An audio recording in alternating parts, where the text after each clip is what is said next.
Pause करो, pause pause बराबर होना है, पॉज होने से तो लगती है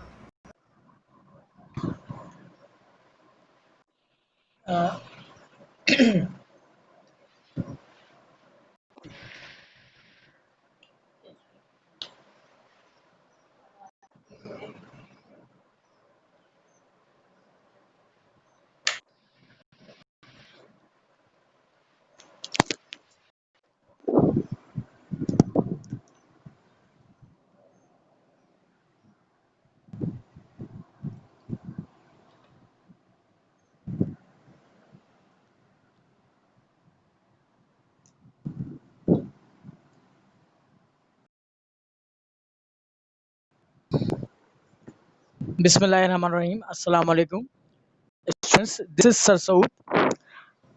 मैं आपको आज सेकेंड ईयर मैथ्स का कोर्स स्टार्ट करा रहा हूँ। तो मैं यहाँ पे सबसे पहले हेडिंग डाल रहा हूँ, सेकेंड ईयर मैथ्स। हमारा सेकेंड ईयर मैथ्स जो है बेसिकली तौर पे दो टॉपिक्स पर मुश्तमिल है। एक कहलाता है आपके पास कैलकुलस और एक कहलाता है ज्योमेट्री।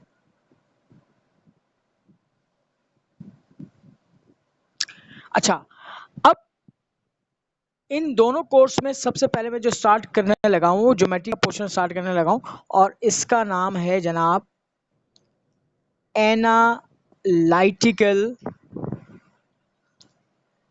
ज्योमेट्री।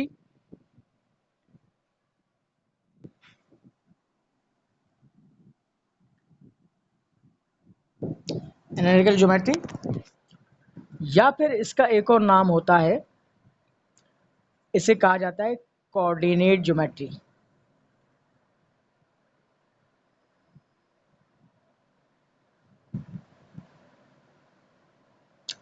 सबसे पहले मैं डिफाइन करूंगा आपको एनालिटिकल ज्योमेट्री या कोऑर्डिनेट ज्योमेट्री की डेफिनेशन क्या होती है।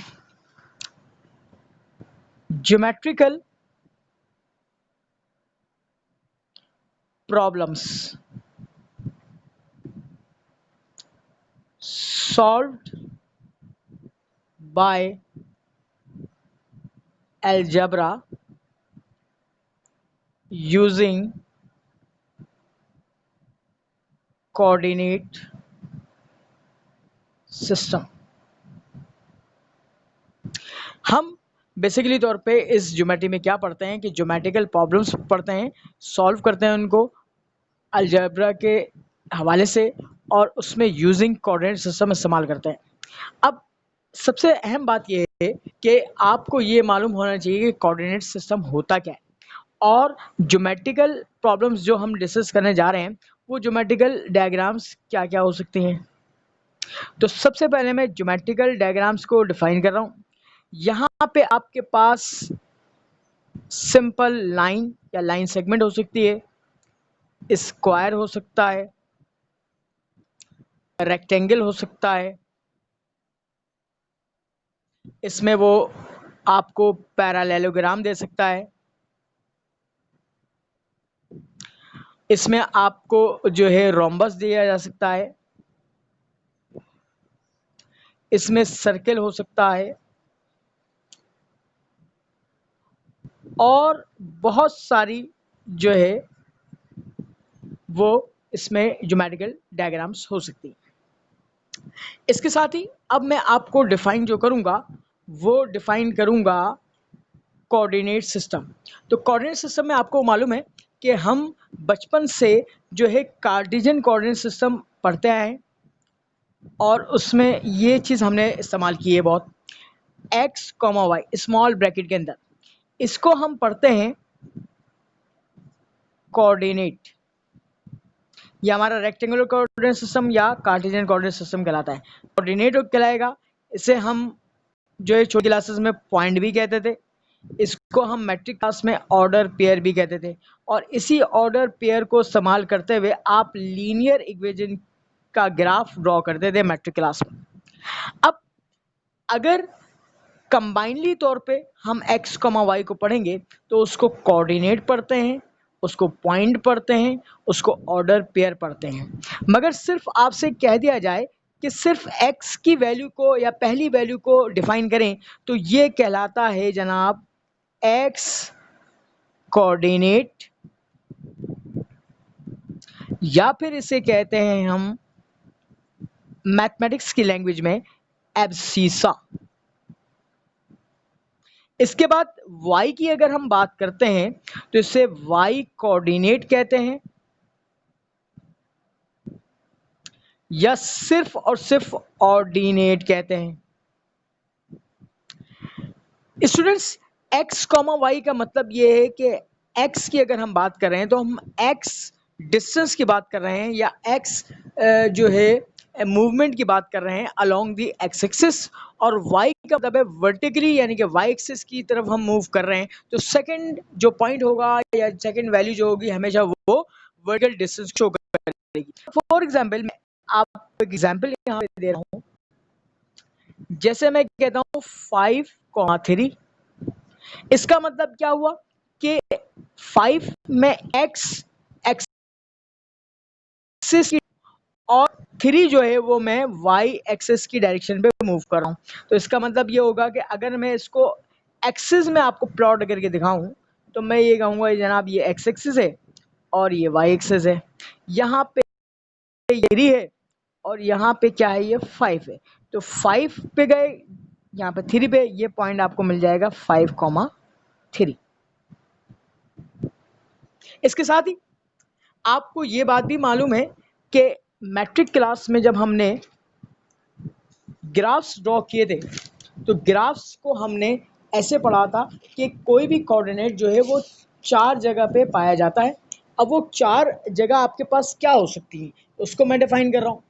हमने वहाँ पर क्वाड्रेंट्स पढ़े थे, तो यहाँ पर मैं आपको बता रहा हूँ क्वाड्रेंट्स। ये ड्रॉ कर रहा हूँ एक्स एक्सिस, ये पॉजिटिव वाई एक्सिस, ये नेगेटिव एक्स और ये नेगेटिव वाई।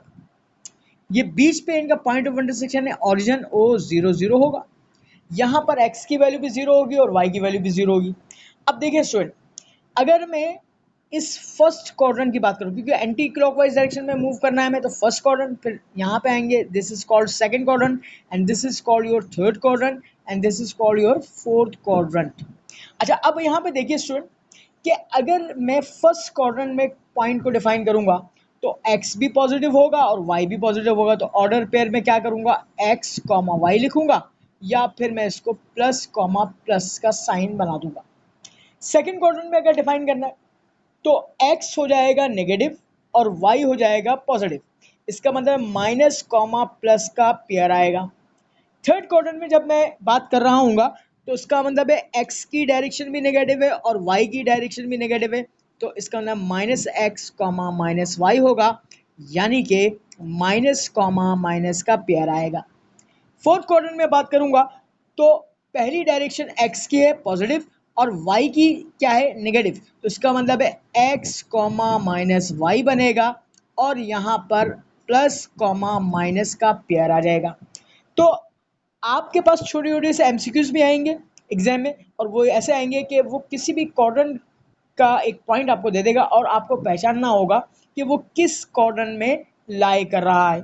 अब जस्ट मैं आपसे एमसीक्यूज ही बना के पूछ लेता हूँ एक एग्जाम्पल के तौर पे। जैसे 5,1 लाइज इन डैश क्वाड्रेंट।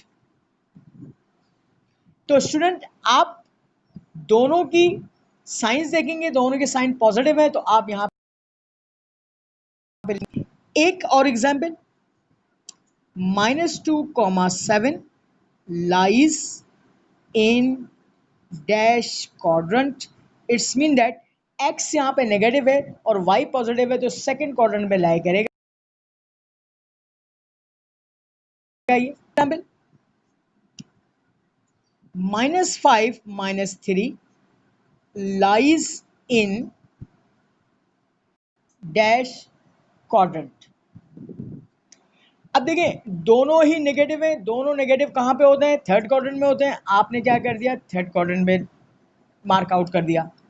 इसके बाद 4 comma -1, next example lies in dash quadrant, तो इसका मतलब x पॉजिटिव है और y नेगेटिव है, तो ये यहाँ पे लाई करेगा फोर्थ क्वाड्रेंट में लाई करेगा। तो जनाब ये था आपके पास क्वाड्रेंट्स का हिसाब किताब, आपको क्लियर जो है डायग्राम में नजर आ रहा है। ठीक है, मैंने साथ साथ एमसीक्यूज भी यहाँ पे बना के सॉल्व कर दिए हैं। अच्छा, अब हमें पढ़ना क्या है, हम अपने कोर्स की जानिब आहिस्ता आहिस्ता बढ़ रहे हैं और स्टार्ट कर रहे हैं चैप्टर। देखिए चैप्टर नंबर 2 का नाम जो है वो है दी स्ट्रेट लाइन।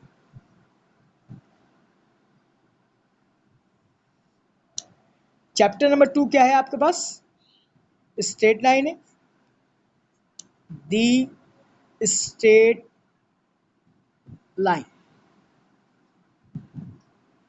स्टूडेंट्स, छोटी क्लासेस में आप जब पढ़ते थे और स्ट्रेट लाइन को डिफाइन करते थे या ज्योमेट्रिकल डायग्राम उसकी होती थी आपके जहन में आ जानी चाहिए, वो ये होती थी इस किस्म की कि एक दोनों तरफ उसके एरो हेड होते थे और यहाँ पर ऐसे पॉइंट होते थे जिसको ए और बी का नाम दे दिया जाता था। This is called your simple straight line.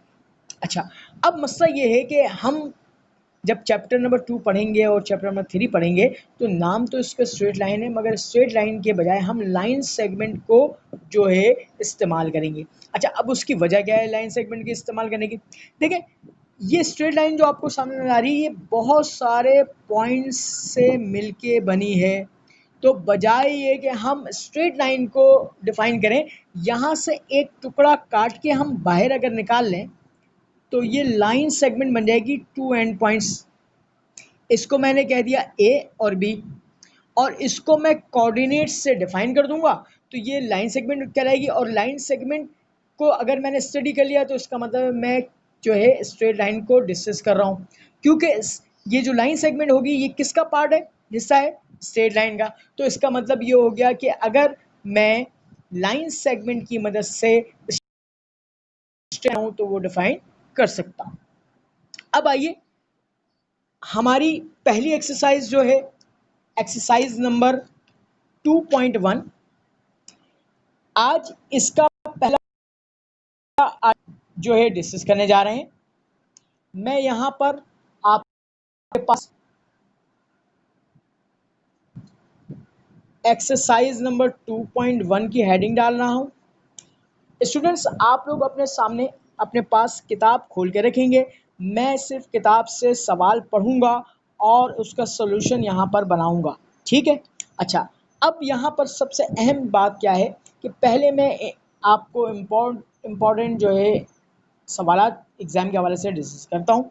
देखिए इस एक्सरसाइज में वैसे तो 19 से 20 सवालात हैं, मगर इसमें जो सबसे अहम सवाल आपको डिस्कस करना है वो क्वेश्चन नंबर 14 है, 15 है और 16 है। ये 3 सवाल आते हैं, बल्कि इसमें से सबसे ज़्यादा 25 ईयर्स में रिपीटेड क्वेश्चन है वो क्वेश्चन नंबर 14 है और ये हमेशा सेक्शन सी में लॉन्ग में आता है, 7 मार्क्स का पूछा जाता है। अच्छा स्टूडेंट, ऐसा नहीं है कि मैं आपको सारे ही सवालात नहीं कराऊंगा या सिर्फ ये 3 ही सवाल इंपॉर्टेंट कराऊंगा इस एक्सरसाइज में, मगर मैं पहले इंट्रोडक्शन दूंगा, कुछ सवालात मैं कराऊंगा, कुछ आपको होमवर्क दूंगा और जो मोस्ट इंपॉर्टेंट लाजमी एग्जाम में आते हैं वो सवालात मैं खुद कराऊंगा आपको। अब पहले आर्टिकल की जानिब बढ़ते हैं और पहला आर्टिकल है वो डिस्टेंस फॉर्मूला है।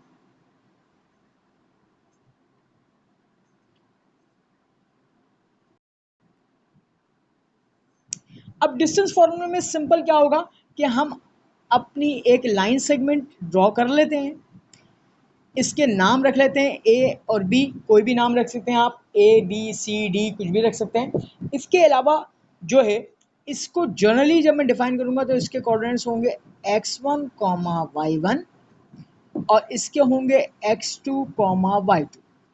अब आपने क्या करना है, ए और बी एक लाइन सेगमेंट है, इनके दरमियान के जो डिस्टेंस है वो कैलकुलेट करना है, डी कैलकुलेट करना है, डी फॉर डिस्टेंस। अब देखिए स्टूडेंट, फॉर्मूला सिंपल ये होता है d is equal to under root x2 minus x1 का square plus y2 minus y1 का स्क्वायर। तो ये सिंपल जो है आपके पास जो है वो डिस्टेंस फार्मूला हो गया। अब हम क्या करते हैं, एक एग्जाम्पल डिस्कस कर लेते हैं ताकि हमें इस फॉर्मूले को इस्तेमाल करना आ जाए। तो यहाँ पे मैं लिख रहा हूँ find the distance between points. Points में ले रहा हूँ 5,1 एंड 3,4।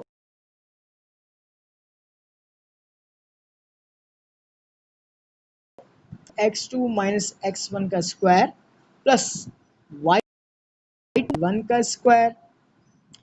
हमेशा याद रखिए स्टूडेंट, जब भी आपको लाइन सेगमेंट दी जाएगी उसके दो पॉइंट्स दिए जाएंगे, हमें x1 y1 सपोज करना है और सेकंड वाले पॉइंट को यहाँ पे पुट कर दीजिए और डिस्टेंस निकाल लीजिए। देखिए यहाँ पर पहला पॉइंट x1 y1 होगा, सेकंड वाला x2 y2 होगा। मैं फॉर्मूले में पुट करूंगा तो x2 माइनस x1 का होल स्क्वायर। x2 क्या है 3 माइनस x1 क्या है 5 इसका स्क्वायर प्लस फिर y2 क्या है 4 माइनस फॉर्मूले का y1 क्या है 1 square. d is equal to under root 3 minus 5 minus 2 हो जाएगा स्क्वायर प्लस 4 माइनस 1 3 हो जाएगा स्क्वायर। अब स्क्वायर से माइनस क्या बन जाता है, प्लस बन जाता है। 2 का स्क्वायर 4 प्लस 9, 3 का स्क्वायर 9 हो जाएगा। 9 प्लस 4 अंडर रूट 13। 13 का स्क्वायर रूट नहीं निकलता है। आपने कैलकुलेटर से डेसिमल में वैल्यू नहीं निकालनी है। अगर जिसका परफेक्ट स्क्वायर रूट नहीं निकलता आप उसको वहीं पे छोड़ देंगे। और जिस चीज़ें फिजिक्स वाले क्या करते हैं, डिस्टेंस या फासला नापते हैं तो उसमें सेंटीमीटर लिखते हैं, मीटर लिखते हैं, किलोमीटर लिखते हैं।